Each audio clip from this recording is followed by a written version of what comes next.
Setelah kita menelaah tadi tentang hadis-hadis dan ayat-ayat yang berkaitan tentang keutamaan maafkan, maka sekarang kita cek diri kita. Kata Syekh Abdul Razak, saya bacakan. Fahariyun bil mu'min an yaqifa waqfatan sadiqatan. Maka sungguh penting bagi seorang mukmin untuk berhenti menengok dirinya dengan jujur.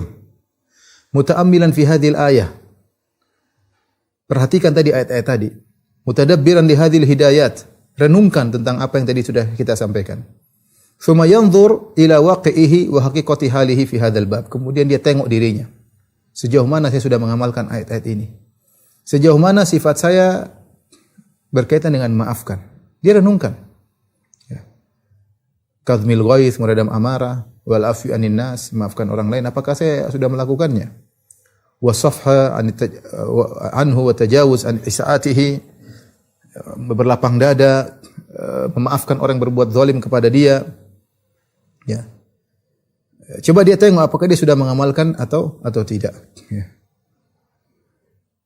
Kenapa kata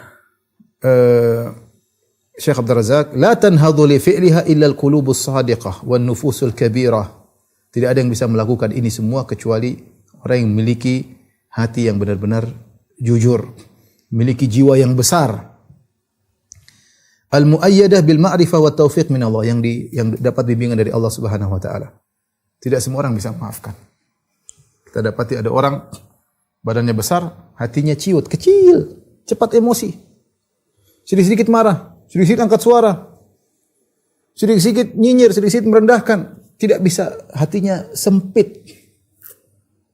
Ada orang mungkin kurus tapi hatinya lapang, Masya Allah. Orang yang hatinya lapang ini, hatinya luas, ini orang yang bahagia. Jadi kalau kita baca sejarah para anbiya, para nabi, hati mereka sangat lapang, hati mereka sangat luas. Kita bicara tentang diri kita, sejauh mana kita sudah memaafkan.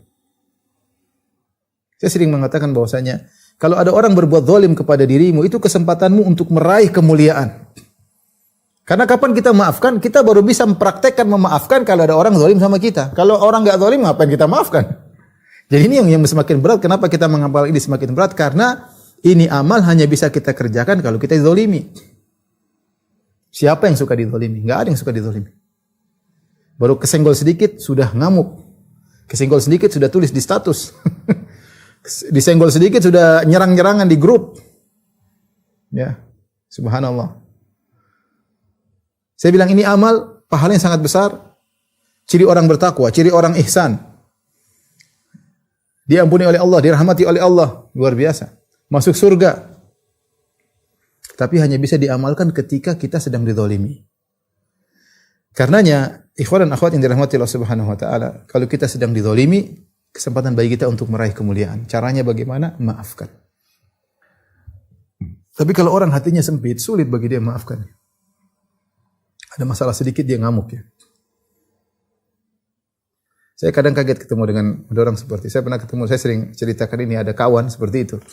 Dia punya masalah, saya punya kawan A, dia punya masalah sama kawan saya lagi yang B. Terus dia marah, dia bilang, Firanda, saya berdoa itu semoga orang itu disempitkan kuburannya.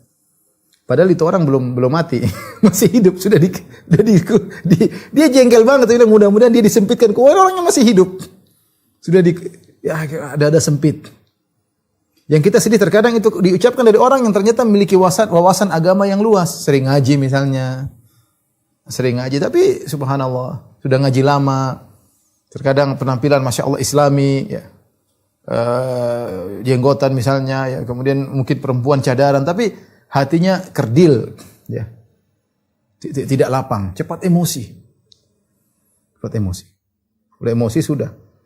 Maunya balas, ya, maunya nunjukkan saya ini orang hebat, bisa ngamuk sama orang berarti jagoan. Setan bisik-bisik, ayo ngamuk, biar orang tahu siapa kamu, biar orang tahu kamu itu pemarah.